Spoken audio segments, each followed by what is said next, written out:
los hermanos y a las hermanas y compartir con ustedes el disfrute de alimento diario de esta semana, que lleva por título La Cena del Señor y la Mesa del Señor.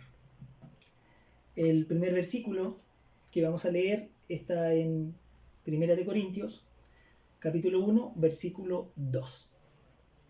A la iglesia de Dios que está en Corinto, o en la ciudad donde usted se reúne. En este caso para mí es Maipú. A la iglesia de Dios que está en Maipú. A los santificados en Cristo Jesús, llamados a ser santos, con todos los que en cualquier lugar invocan el nombre de nuestro Señor Jesucristo, Señor de ellos y nuestro. Pablo tenía un gran encargo por hablarle a los corintios. Los corintios tenían muchas situaciones, tenían en realidad ellos muchos problemas.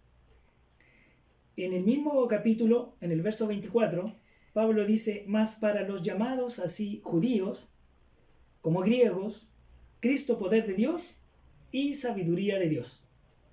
La verdad es que Pablo aborda 11 problemas que los corintios tenían. Y Pablo quería ayudarlos. Pablo quería enseñarle. Pablo quería darle la solución a esos problemas. Y la solución a todos sus problemas no estaba en las filosofías, tampoco en las señales que pedían los saduceos o los fariseos. No estaba en las ideologías. Y aún para nosotros, si tenemos problemas, tampoco está en la autoayuda. ¿Dónde está la solución? Más para los llamados así judíos como griegos, Cristo es poder. La solución a todos nuestros problemas está en Cristo. Cristo tiene el poder para solucionar todos nuestros problemas. Ya sea nuestros problemas matrimoniales, nuestros problemas familiares, nuestros propios problemas personales. Señor Jesús, los problemas que hay en la iglesia. Cristo es la solución a todos nuestros problemas. Cristo es todo. ¿Qué Cristo? El Cristo todo inclusivo. El Cristo crucificado. Cristo es la solución a todos los problemas que podamos tener. Eso es lo que Pablo les decía a los corintios. Vamos a leer otro versículo, que está en el capítulo 1, versículo 30. Mas por él estáis vosotros en Cristo Jesús, el cual nos ha sido hecho por Dios sabiduría, justificación, santificación y redención. Todos estos problemas que los corintios tenían permitió que Pablo pudiera entregar la solución y poder abordar los aspectos de Cristo. O sea, por una parte había problemas, pero por otro lado eso permitió revelar qué Cristo era el que necesitábamos para solucionar esos problemas.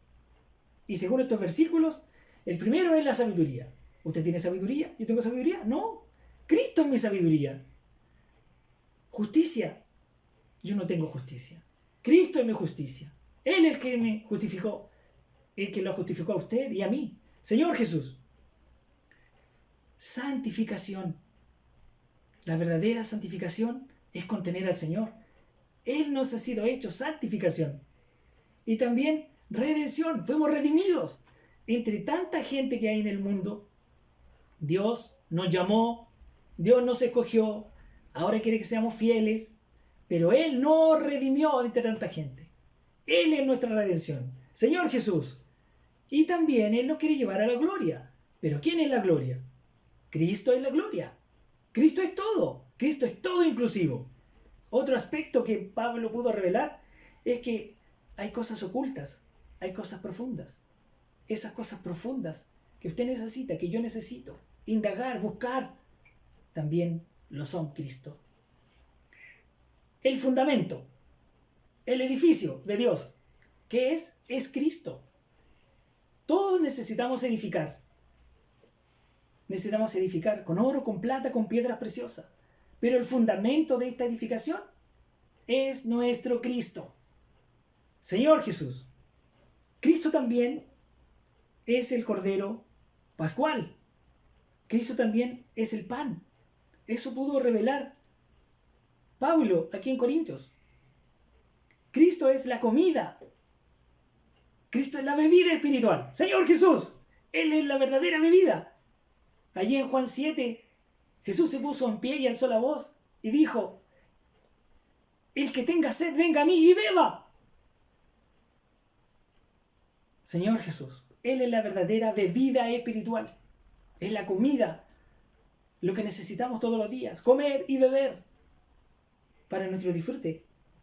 También es la cabeza del cuerpo y también es el cuerpo mismo. Él es las primicias de la resurrección. El Señor fue aprobado por Dios. Él resucitó. ¿Por qué Él es la primicia? Porque Él está considerando que nosotros también, si un día tenemos que dormir o tenemos que morir, vamos a resucitar juntamente con Cristo. Él es la resurrección, Él es nuestra seguridad. Todo lo que nosotros necesitamos hoy es a Cristo, en todos sus aspectos. Señor Jesús, también Él es el segundo hombre. Fue hecho el primer Adán, alma viviente, y el postrer Adán, espíritu vivificante. El Señor es el que nos da vida. Cristo es el que nos da vida. ¿No le parece a usted que Cristo es maravilloso? Cristo es maravilloso. Señor Jesús, vamos a abordar ahora algunos de los problemas que los corintios tenían y que Pablo deseaba corregir. Los corintios tenían problemas de división. Unos decían: yo soy de Pablo, yo soy de Cefas, yo soy de Apolos. Y parece que los más espirituales decían: yo soy de Cristo. Señor Jesús. Ese es un problema que los corintios tenían. Otro problema era de los dones. Todos ellos tenían muchos dones. Y los dones hacían que entre ellos hubiera competencia. También tenían problemas respecto a la resurrección. Si había o no había resurrección. Señor Jesús. Otro problema era respecto a las ofrendas. Y el problema que vamos a abordar ahora, y que es el de esta semana, es el problema respecto a la Cena del Señor. ¿Cuándo se celebra la Cena del Señor? ¿Qué día se debe celebrar? Ustedes saben que en los grupos cristianos algunos celebran la Cena del Señor una vez al mes. Otros la celebran cada 6 meses. Y algunos se preparan durante todo un año para celebrarla una vez al año, la Cena del Señor. Vamos a leer en Hechos, capítulo 20, versículo 7, dice: el primer día de la semana, reunidos los discípulos para partir el pan. ¿Cuándo partían el pan? El primer día de la semana. Pablo les enseñaba. Qué maravilloso es tener a alguien como Pablo, alguien que les enseña, que está preocupado por la iglesia. Señor Jesús, habiendo de salir al día siguiente, y alargó el discurso hasta la medianoche. Es decir, este versículo era algo común para ellos, participar de la Cena del Señor un primer día de la semana. Vamos a leer otro versículo. En el libro de Mateo, capítulo 28, versículo 1. Pasado el día de reposo era día sábado. Pasado el día de reposo, al amanecer del primer día de la semana, vinieron María Magdalena y la otra María a ver el sepulcro. Pasado el día de reposo, o sea, pasó el día sábado, es decir, el primer día de la semana, es el día domingo. ¿Sabían ustedes que para los de la lengua española o en portugués, nosotros usamos el primer día de la semana como día domingo? En el original del latín, domingo significa dies dominicus, que significa día del Señor. Pero ¿sabe usted que en inglés no es lo mismo? Es Sunday, es día del sol. Y así ellos tienen nombrado en inglés los nombres idólatras. Pero el Señor es maravilloso. Dejó tanto portugués como la lengua española y nos ha conservado hasta el día de hoy en el día domingo. Nosotros celebramos el domingo, el día del Señor, el primer día de la semana. ¡Qué maravilloso! Señor Jesús. Otro versículo está en Apocalipsis 1:10. Dice: yo estaba en el Espíritu en el día del Señor. ¿Cuál es el día del Señor? El día domingo. y oí detrás de mí una gran voz como de trompeta. Otro versículo está en Hechos 27, dice, el primer día de la semana, reunidos todos los discípulos, día domingo, para partir el pan. Pablo les enseñaba habiendo de salir al día siguiente y alargó el discurso hasta la medianoche. Ya habíamos leído este versículo. En Hechos 2:42 dice, y perseveraban en la doctrina de los apóstoles, en la comunión, unos con otros, en el partimiento del pan y en las oraciones. Aquí tenemos dos aspectos. Uno es que los discípulos y la iglesia perseveraban en la doctrina de los apóstoles y en la comunión. Hay algo que nosotros no podemos cambiar. La enseñanza de los apóstoles. Aquí aparece doctrina, pero a veces cuando usamos esa palabra doctrina, ¿cuál es su doctrina? Esa palabra ha traído división en el medio del cristianismo. Por eso, traducido mejor como enseñanza, queda mucho mejor. Y perseveraban en la enseñanza de los apóstoles, en la comunión unos con otros. Es decir, nosotros no vamos a cambiar eso. Nosotros tenemos un orden en la iglesia y ese orden es que nosotros recibimos la enseñanza de los apóstoles. Ahí no hay división. Y en la comunión tampoco. Señor Jesús. Pero el otro aspecto tiene que ver con el partimiento del pan y con las oraciones. Y ese es el punto que vamos a hablar. Ese sí puede variar, porque ese tiene que ver con un asunto práctico. Un asunto práctico de partir el pan y un asunto práctico de orar.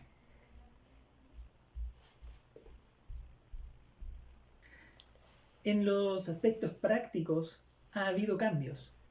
Desde hace mucho tiempo nosotros participábamos de la cena del Señor con un pan y una copa. Y una vez que la copa era bendecida, esa misma copa, para los que llevan harto tiempo, era pasada para cada uno de los hermanos. Una sola copa, la misma copa, pasaba de hermano en hermano, de hermana en hermana. Es decir, había otra quien servía, tenía una servilleta y limpiaba la copa. Todos bebíamos de una sola copa. Cuando avanzó el tiempo vinieron algunas enfermedades, como apareció el SIDA, y se decidió por causa de lo mismo, por causa del pudor de los hermanos o de los invitados nuevos que venían, colocar en copitas pequeñas, porque era más higiénico, un poco de vino en cada una de ellas. Así podía ser también algo desechable.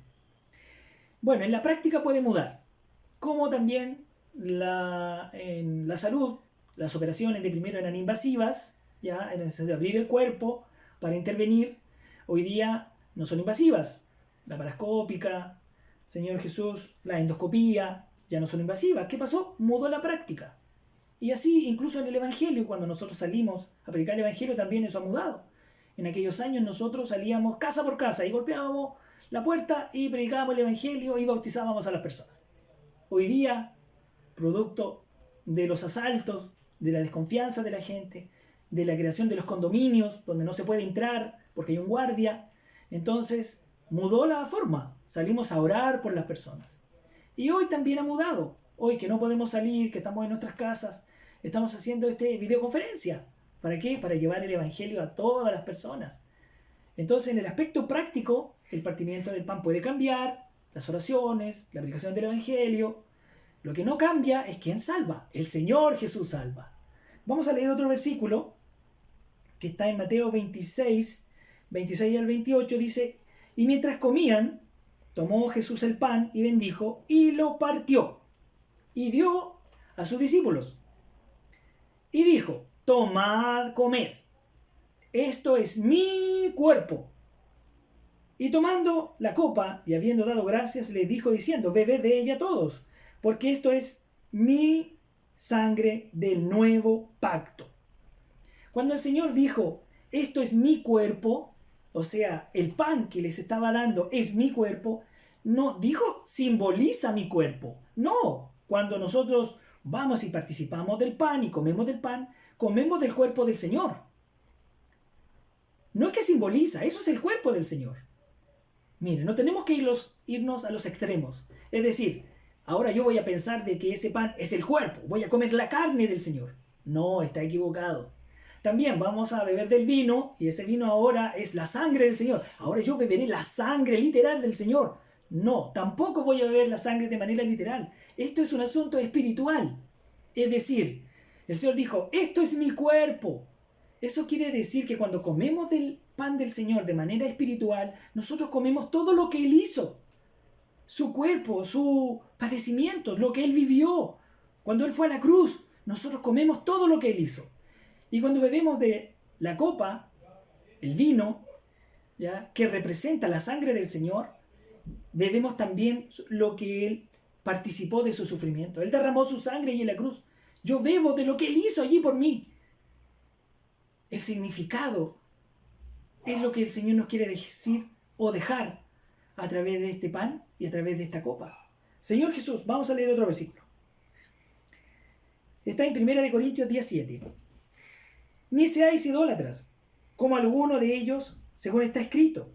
Se sentó el pueblo a comer y a beber y se levantó a jugar. Aquí tenemos una advertencia respecto a la mesa del Señor. En 1 Corintios 10, 20 al 21, dice así. Antes digo que los gentiles sacrifican, a los demonios los sacrifican, y no a Dios. Y no quiero que vosotros os hagáis partícipes con los demonios. No podemos beber la copa del Señor y la copa de los demonios. No podéis participar de la mesa del Señor y de la mesa de los demonios. Qué terrible lo que aparece aquí. ¿Cómo es que los corintios estaban celebrando la mesa del Señor y Pablo les dice que esa mesa podría ser la mesa de los demonios? Entonces Dios nos está advirtiendo. Pablo nos está enseñando. Nosotros tenemos que discernir cada vez que vamos a participar de la mesa del Señor. Debemos discernir que ese pan representa el cuerpo del Señor, pero es del Señor. Esa mesa es algo sagrado que el Señor nos dejó a nosotros para participar. Es a nosotros. Porque los corintios estaban haciendo algo muy equivocado, muy errado, que permitió a Pablo escribir sobre esto y enseñarnos a nosotros para no cometer los mismos errores. Eso lo encontramos en Corintios 11, versículo 17. Dice, abusos en la cena del Señor. Pero al anunciaros esto que sigue, no os alabo, porque no os congregáis para lo mejor, sino para lo peor. O sea, los corintios se estaban congregando, pero no para lo mejor, para dañar el cuerpo, para dañar a los hermanos de manera espiritual. El 18 dice, pues, en primer lugar, cuando os reunís como iglesia, oigo que hay entre vosotros divisiones, y en parte lo creo. Porque es preciso que entre vosotros haya disensiones, para que se hagan manifiestos entre vosotros los que son aprobados. 20. Cuando pues os reunís vosotros, esto no es comer la cena del Señor, porque al comer cada uno se adelanta a tomar su propia cena, y unos tienen hambre y otros se embriagan. Señor Jesús, ¿qué era lo que pasaba cuando se reunían los corintios? Algunos llevaban, y cada uno podía llevar su pan y su bebida. Los que tenían más llevaban más. Y ellos cuando llegaba el momento de comer se adelantaban. Allí no había un solo pan, había muchos panes.